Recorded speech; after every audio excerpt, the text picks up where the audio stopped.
Forget five-star hotels. Pirates mastered the art of sleeping through storms that would make modern sailors seasick. As waves crashed and ships creaked, these salty sea dogs somehow managed to catch their sleep. How did they do it? Their sleep secrets were stranger than you could ever imagine. When it came to sleeping at sea, wooden bunks were practically useless. In rough waters, you'd spend more time being thrown around than actually sleeping. That's where hammocks changed everything for seafarers. These simple hanging beds were borrowed from the Taino people of the Caribbean, who had perfected the art of comfortable suspension long before Europeans ever set sail across the Atlantic. What made hammocks revolutionary wasn't just comfort, it was physics. While the ship pitched and rolled through waves, hammocks moved with the motion instead of fighting against it. This meant pirates weren't tossed around like dice in a cup every time a wave hit. Historical facts suggest that switching to hammocks reduced injuries by nearly 40% during storms. Fewer concussions meant more well-rested pirates, which likely saved many lives when quick thinking was needed during battles. Hanging these hammocks was an art form itself. They needed to be tied down with just the right tension. Too loose, and you'd swing wildly with every wave. Too tight, and you might as well be sleeping on a wooden plank. Most seafarers developed calluses on their hands from the daily ritual of securing their sleeping spots. Pirates typically slept about 5 feet above the deck, giving enough clearance to avoid the water that frequently sloshed across the floors during storms. The distance also provided another crucial advantage: fewer unwanted nighttime visitors. Rats were a constant presence on ships, spreading disease and chewing through critical supplies. But most couldn't climb the ropes to reach sleeping pirates. In an era before modern sanitation, this alone made hammocks worth their weight in gold. Learning to sleep in a hammock wasn't easy for newcomers. Many spent their first weeks falling out repeatedly, much to the amusement of veteran crew members. Ship logs mention traditions where new sailors were assigned extra duties for every night they hit the floor, a practice that certainly motivated quick learning. The space beneath hammocks became valuable storage real estate. Sailors would hang small bags containing their most precious possessions directly under them, ensuring nobody could steal their items without disturbing their sleep. The wise among them wrapped these treasures in oiled cloth to protect against the constant dampness that pervaded everything at sea. On particularly rough nights, some pirates would wrap themselves into their hammocks like cocoons, using the fabric as both bed and restraint. This technique prevented mid-sleep falls but created another risk. If you needed to move quickly during an emergency, you'd be struggling to untangle yourself while everyone else was already responding. Hammock placement aboard ship carried its own politics. The closer to the middle of the vessel, the less extreme the rocking motion. Senior crew members claimed these prime spots, while newer recruits got stuck near the bow or stern where the pitching was most violent. One account describes how a particularly clever quartermaster would trade better hammock positions for extra rum rations. Despite being just pieces of canvas and rope, hammocks were among a pirate's most treasured possessions. They were often personalized with distinctive knots or small decorative elements that identified whose was whose. When a pirate died at sea, sometimes their hammock became their burial shroud, wrapped around them before being committed to the deep. But even the perfect hammock could only do so much when Mother Nature decided to test a ship's limits. Midnight strikes. The ship rocks so violently, your stomach thinks it's auditioning for a circus act. Outside, waves taller than the mainmast threaten to swallow the vessel whole. Welcome to sleeping through a storm at sea, where staying in bed becomes an extreme sport. During violent storms, even the most perfectly hung hammock couldn't guarantee you'd stay put. Ship logs from the early 18th century describe waves powerful enough to throw sleeping men 6 feet into the air before gravity reminded them who was boss. One British Navy record noted that during a particularly nasty Atlantic squall, 23 sailors suffered broken bones from being launched from their sleeping spots. Not exactly the wake-up call anyone hopes for. The solution? Many pirates tied themselves into their hammocks using additional ropes. This technique, called lashing in, involved wrapping rope across your body and securing it to the hammock support lines. The trick was finding the right tension. Too loose and you'd still get tossed around. Too tight and you'd wake up with arms so numb they might as well belong to someone else. A storm at sea doesn't care if you're tired, reads one captain's log from 1734. And it certainly didn't. When waves crashed over the deck, seawater found its way everywhere. Many sailors woke to find themselves soaking wet despite being below deck. The constant dripping from the ceiling boards above created what sailors called sea showers, unexpected cold drips that would land directly on your face just as you were drifting off to sleep. The sounds alone were enough to keep anyone awake.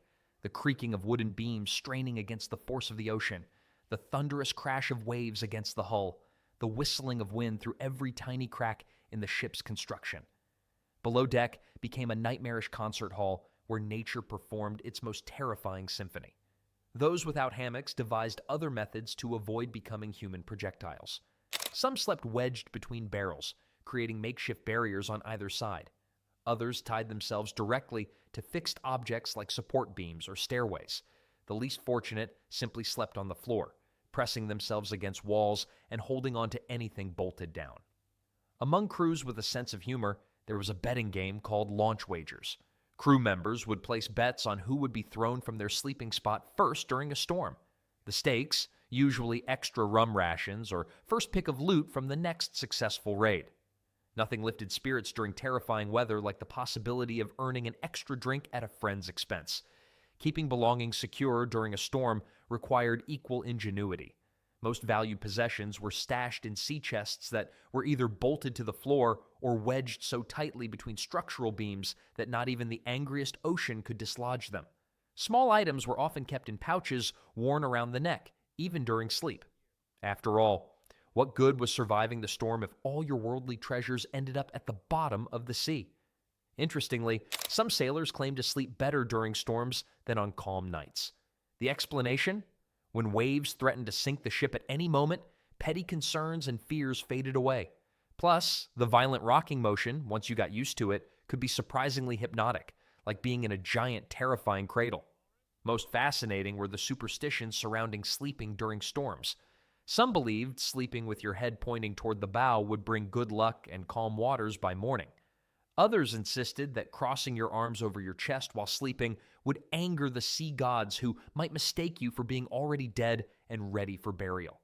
These beliefs varied widely from ship to ship, creating a complex web of sleeping rituals that no sensible sailor would dare ignore. As dawn broke after a stormy night, exhausted pirates would emerge from below deck, counting themselves lucky to have survived yet another night of being tossed about like dice in a cup. But for some, the experience was entirely different. The watchmen were the thin line between survival and disaster, tasked with scanning the horizon for threats while everyone else rested. Why can't we just sleep all night? This question, likely asked by every new pirate recruit, had a simple answer: because the ocean never sleeps. Approximately 30% of shipwrecks occurred during nighttime hours, with more than half attributed to inadequate watches. The stakes couldn't have been higher. Doze off at the wrong moment, and the entire crew might never wake up again. Pirates operated on the 4-hour watch system. The night was divided into several 4-hour shifts, with different crew members assigned to each. This ensured no single person had to endure the entire night without sleep, while maintaining constant vigilance. Ship logs indicate this method dated back to ancient maritime traditions, proven effective across centuries of seafaring. The midnight to 4 a.m. shift earned the dreaded nickname the Dead Watch, not because of ghosts, but because it was when human alertness naturally hit its lowest point. During this shift, watchmen would pinch themselves, splash seawater on their faces, or pace endlessly to fight off sleep. Some resorted to humming sea shanties under their breath, creating rhythm patterns to keep their minds engaged. Long before coffee became a staple on ships, watchmen chewed tobacco or sucked on pieces of hardtack soaked in rum to stay alert.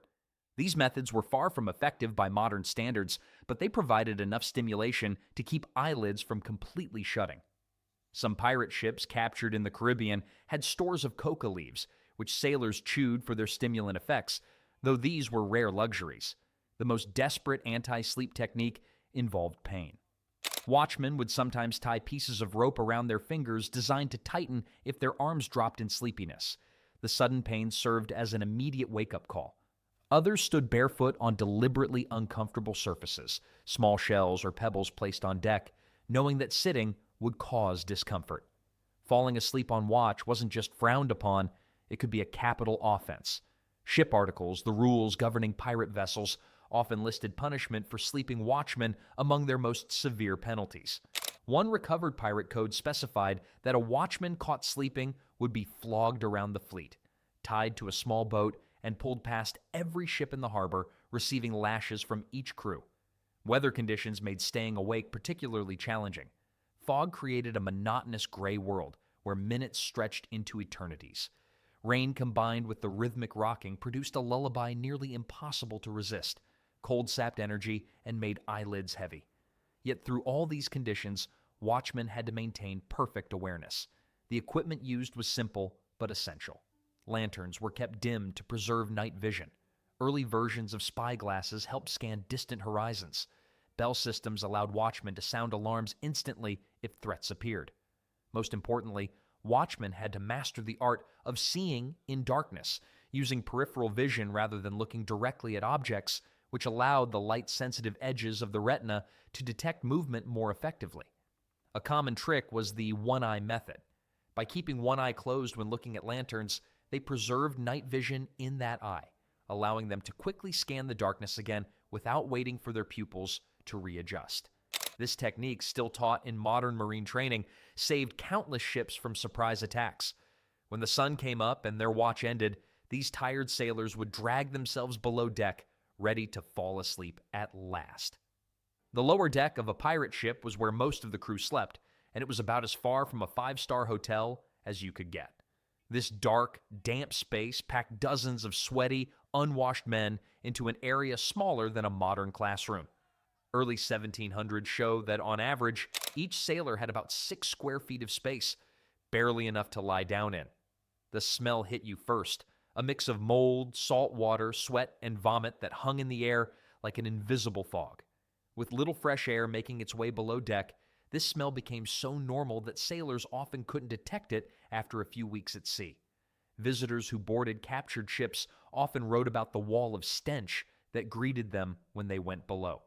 One Navy officer described it as the smell of death without the courtesy of being dead. Bugs loved this environment. Lice, fleas, and bed bugs were such common shipmates that sailors stopped bothering to kill them after a while. Many pirates shaved their heads completely or wore tight cloths wrapped around their scalps to cut down on head lice. It wasn't uncommon for a pirate to wake up with dozens of new bug bites each morning. Rats thrived on pirate ships. These unwanted crew members would scurry across sleeping faces, chew through ropes and food stores, and spread disease. A mid-sized pirate vessel might house hundreds of rats. Unlike the bugs, rats were actively hunted, not just as pest control, but also as a source of fresh meat when supplies ran low. Ship cats were valued crew members, often given special treatment for their vital work, keeping the rat population down. The noise never stopped. Even at night, a pirate ship was a symphony of awful sounds. Snoring echoed throughout the cramped space. The wooden hull creaked and groaned with every wave. Men talked, argued, coughed, and farted without shame. The sick moaned in pain. Gambling games continued at all hours. Studies of old sailing ships suggest the noise level in sleeping areas was about as loud as standing next to a busy modern highway. Privacy simply didn't exist. Your hammock might be just inches from your neighbors. Every bodily function happened with an audience. Any conversation could be heard by a dozen other men. This lack of privacy led to a strange mix of complete openness about some things and carefully guarded secrets about others. Pirates often kept small pouches with private items tied around their necks while they slept, perhaps the only personal space they truly had. The damp was impossible to escape. Water always found its way into the lower decks, either from waves washing over the ship or from leaks in the hull. Clothes never fully dried. Hammocks and bedding grew mold. In cold weather, this dampness chilled sailors to the bone. One study of medical logs from pirate ships showed that about 20% of illness was related to constant exposure to damp conditions. Light was a rare luxury below deck. A few oil lamps might be lit during evening hours, but they were usually put out to prevent fires while the crew slept. Most pirates got used to moving around in near total darkness, feeling their way to their sleeping spots. Despite these awful conditions, exhausted pirates could sleep through almost anything. Men continued to snore peacefully even during battles, only waking when physically shaken. The body adapts to what it must. New crew members might spend weeks unable to rest properly, but eventually, even the worst conditions became normal enough to sleep through. Finding the least awful spot to hang your hammock became an art form. The best locations were near air vents or hatches, away from the ship's toilet area, and far from food storage that might attract rats. These prime sleeping spots were often fought over or used as gambling stakes.